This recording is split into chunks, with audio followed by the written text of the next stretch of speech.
friends, we're going to get started now. Hey guys. First of all, I'd like to thank everybody for coming. I'd like to thank Katja. Katja's always in the back, hiding away. Katja Bullock is our... I have to, forgive me, I have to start on a bit of a sad note. There were one of our club members who's actually, they were going to be here tonight, and the couple were going to be here tonight, and unfortunately, one of them, Vince DeCane, died this morning. And so it's a real shame. He is, how shall I say, a tireless Republican. I remember him describing to me one of his early involvements, which was finding headquarters when he was in Brooklyn, before he came down here for the Nixon administration, finding headquarters in Brooklyn for the 1960 presidential election. That's how far Vince goes back, but he continued. Obviously, he was planning to be here tonight. He and his wife, who's been very active in the Women's Federation as well. He's on our central committee, was general counsel. So if I could, I just want to ask for a moment of silence for Vince.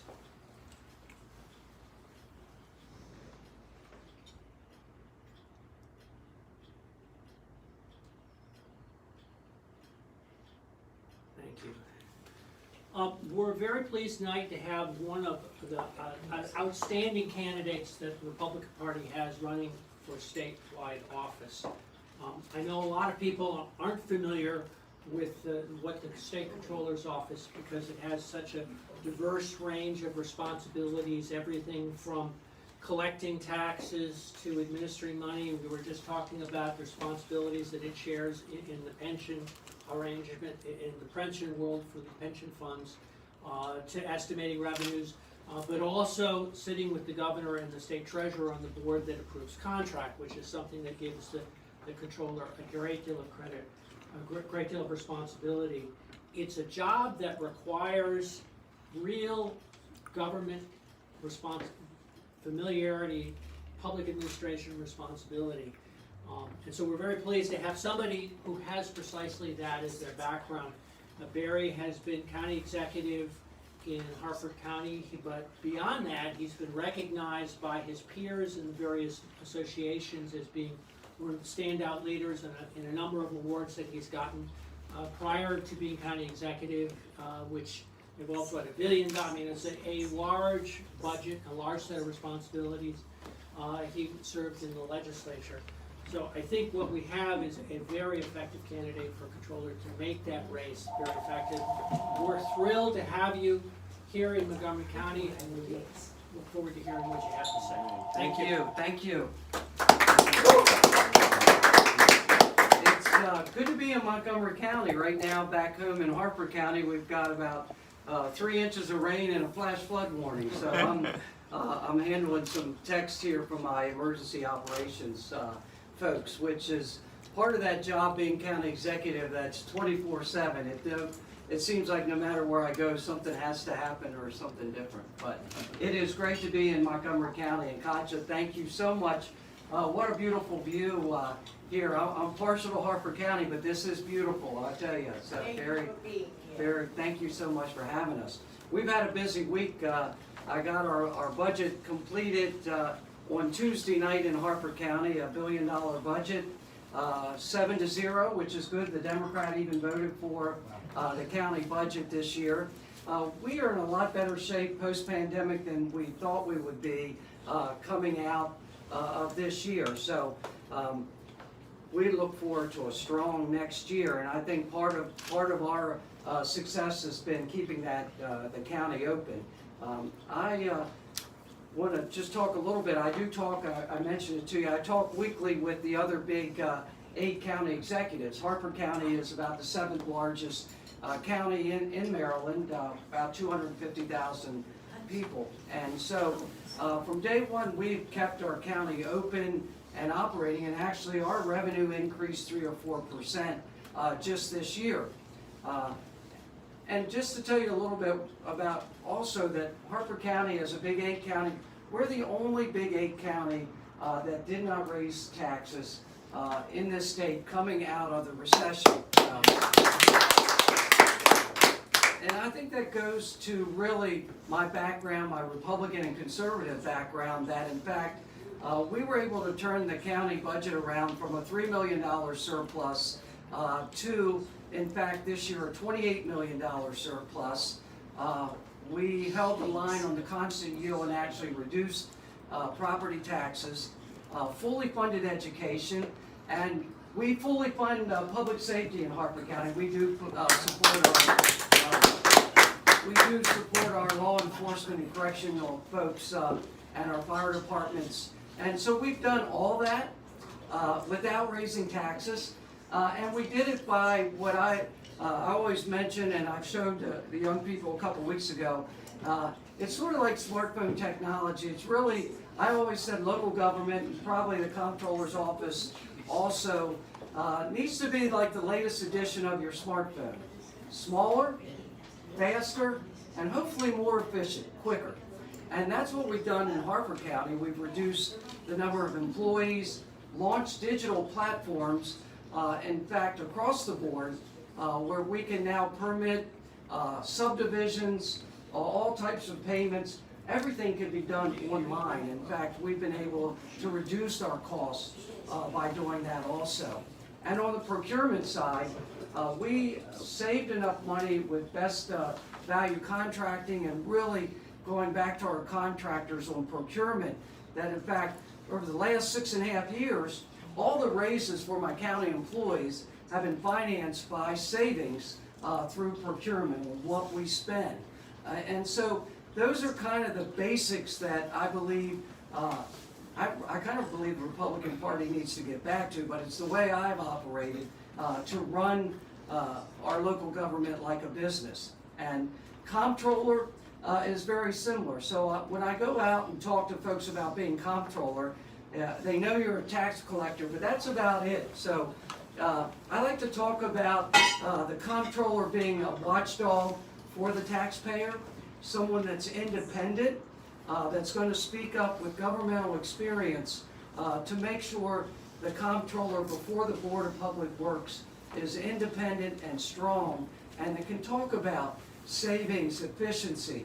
And what's better for a Comptroller than someone that has not supported in 30 years of public service tax increases as a means to solve our problems, but also use government efficiency.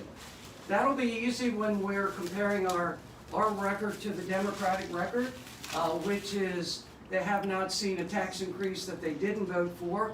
I know one of the delegates that's running has not voted for a tax increase that she has not seen in Annapolis. So I think that's a good point to make to the average taxpayer.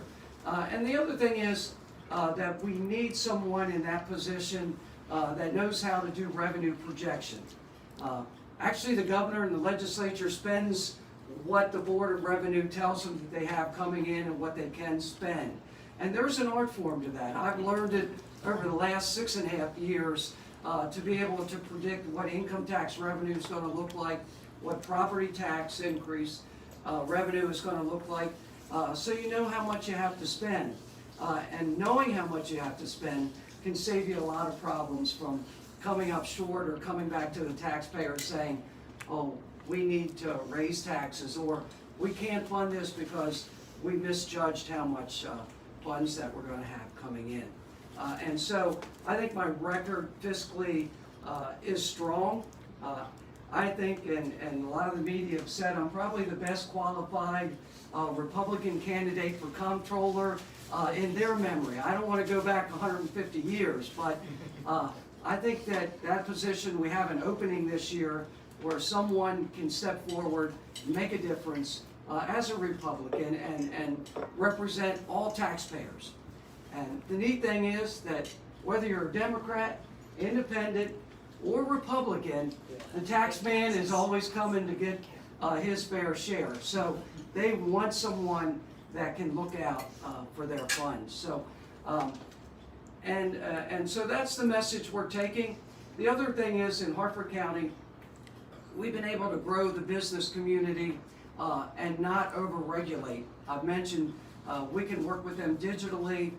we distributed over $40 million during the CARES Act funding to our small businesses. I never closed them a day more than what the governor made me do. Your county executive didn't like that. He said I was killing people, but we stayed open as much as we could to make sure our businesses survived.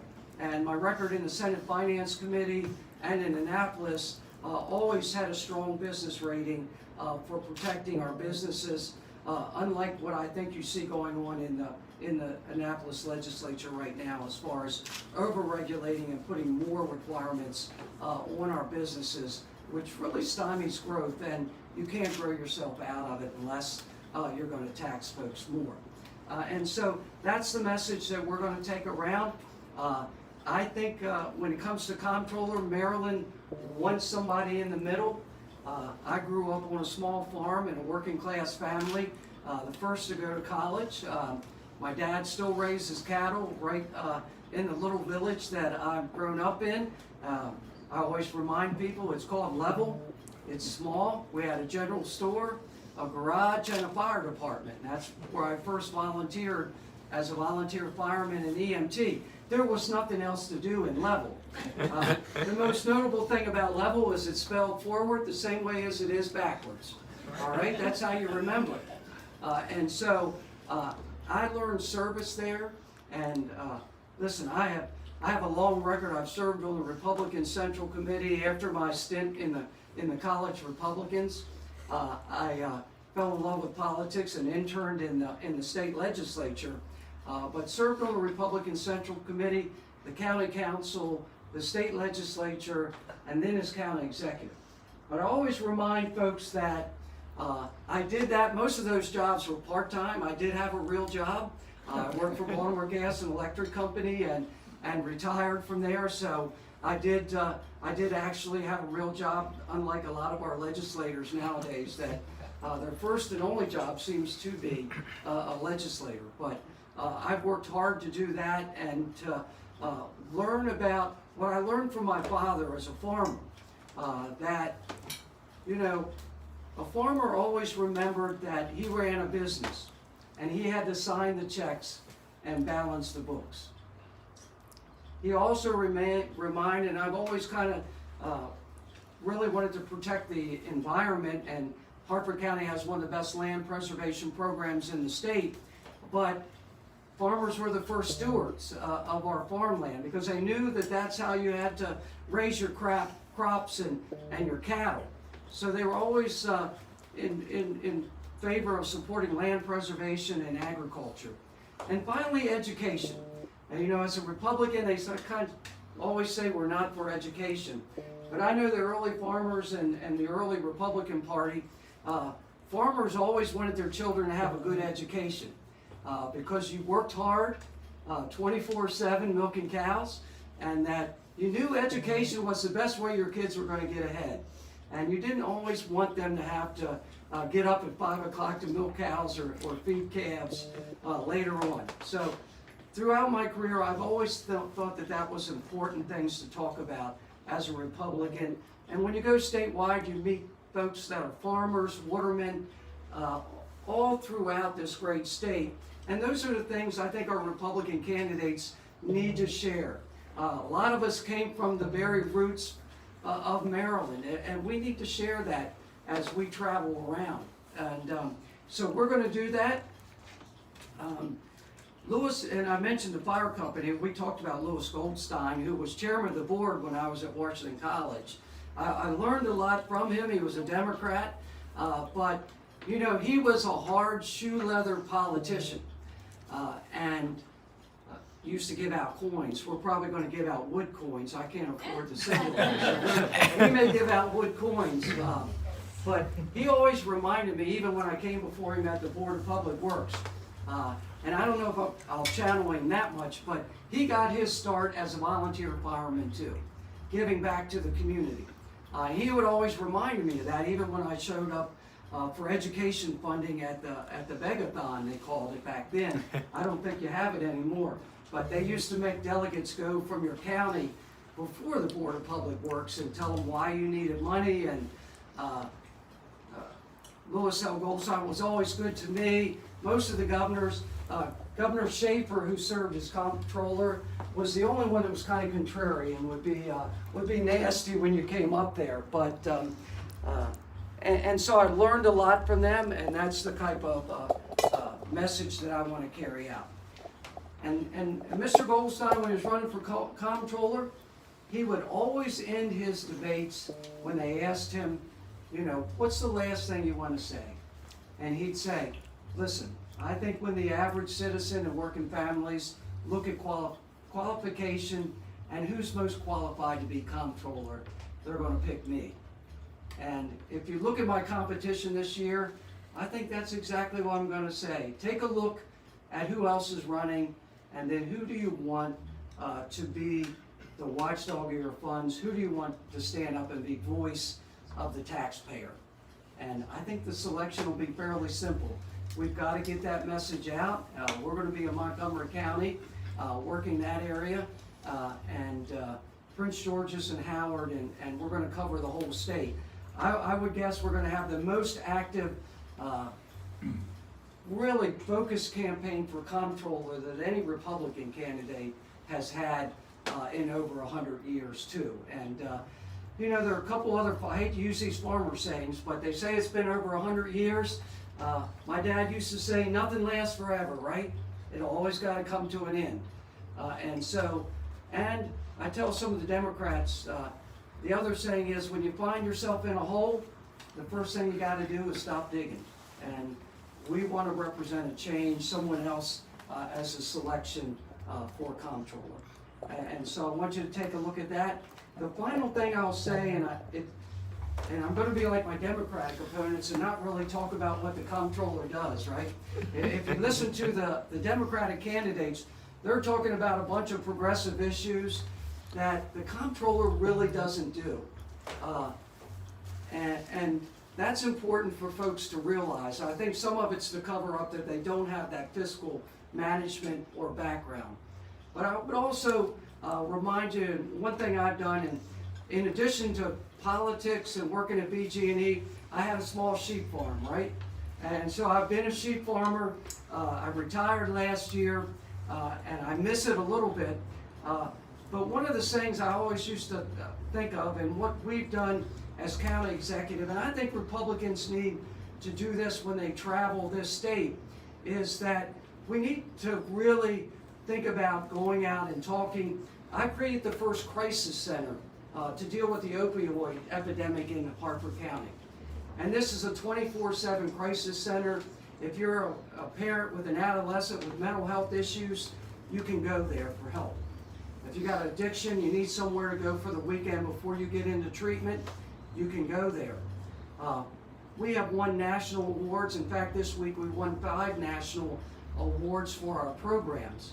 But I do think we need to talk about going out there and looking for that person that needs a hand up, a job, or services. And I think it would help our party that we can help folks too. The Democrats are not the only party that cares about lifting folks up. And we need to do that, whether we're providing jobs, mental health assistance, drug treatment. There are a lot of things that we can do to show that we are a strong piece of the fabric of this community. And we shouldn't be ashamed to talk about that. I am proud of all our programs. In fact, I always brag about the Big 8. We've been able to beat back the epidemic for opioids and have the lowest increase also in the state of Maryland. And so we've done a lot of good things. We've done it on old basic conservative principles, and they work. And so I don't want to take too much time. I'll be glad to answer a couple of questions, but our website, barryglassman.com, you can volunteer. I know Brandon will be in touch too to see if there are any large activities, festivals, things that we can come down and work. I'm a hard worker, so I don't mind working and using the old shoe leather retail politics that I learned from Helen Bentley when I was a college Republican. She'd make us work all day, and we'd come back across Route 50. That McDonald's is still there before you get to the Bay Bridge. We thought we were going to get paid and get a good dinner, she gave us a Happy Meal coupon. That was what. You know, Helen, she took care of the dollar, but she gave us those coupons, and every time I drive by that McDonald's, I still remember knocking on doors 8 hours and Helen giving us a coupon. So yeah, that's the kind of stuff I want. Thank you.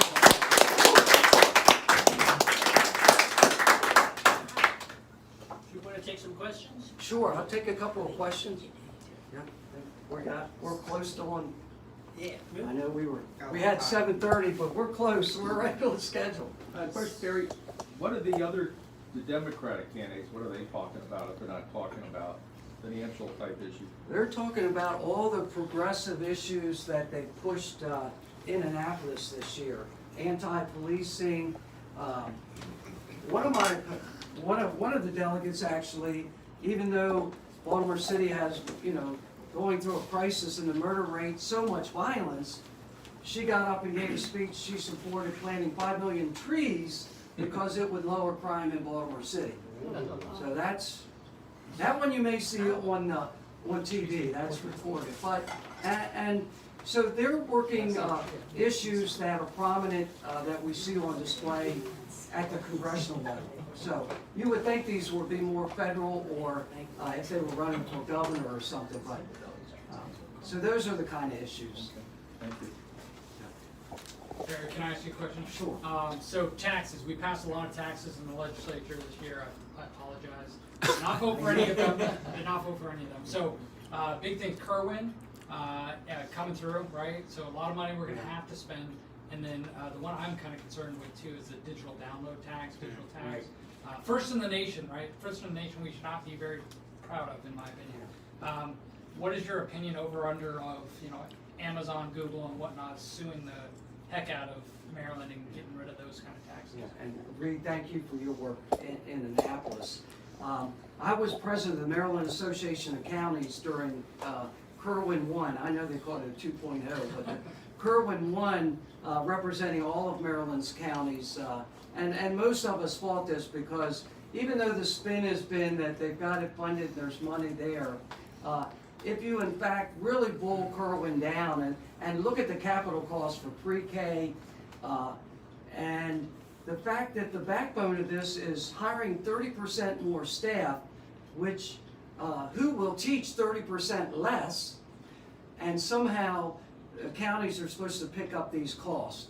And I think at the end of the day, right now, we're kind of all on a spending drunk from federal money. I call it a spending drunk, but it's kind of a euphoria. We're gotten so much money shipped into the system, even the state, that we don't know in 4 or 5 years that, in fact, most of these counties are going to be hit with billion-dollar costs for construction and that. So that's one where I'm thankful I've got a year and a half left, and I probably will be able to get out of the county before that bill hits.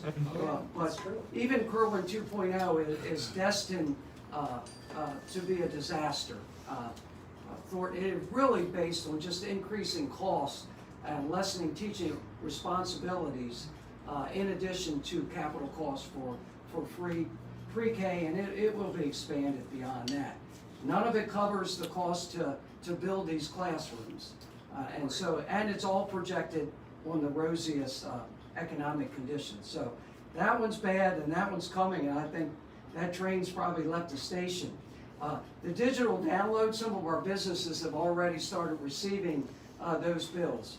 But it is just another example of increasing costs, to our business communities. And it sends a bad message. I know in Harford County, we landed Wayfair. We had to really work against Pittsburgh, PA, so I'm glad I'm not in Pennsylvania, but it was very competitive. And all the things, even as small as they may think a digital download tax is, that sends a message out to some of the large corporations when you have to send a team of folks out there to recruit and try to get them to come to your county in Maryland. Maryland's tough anyhow. When we're competing against Pennsylvania, we're only in the ballgame because of I-95 and the port puts us in a close proximity to a large population base up north, up into New York, northern Pennsylvania. So location has saved us, not that. And I think you're going to see some legal action out of that. Yeah. Thank you.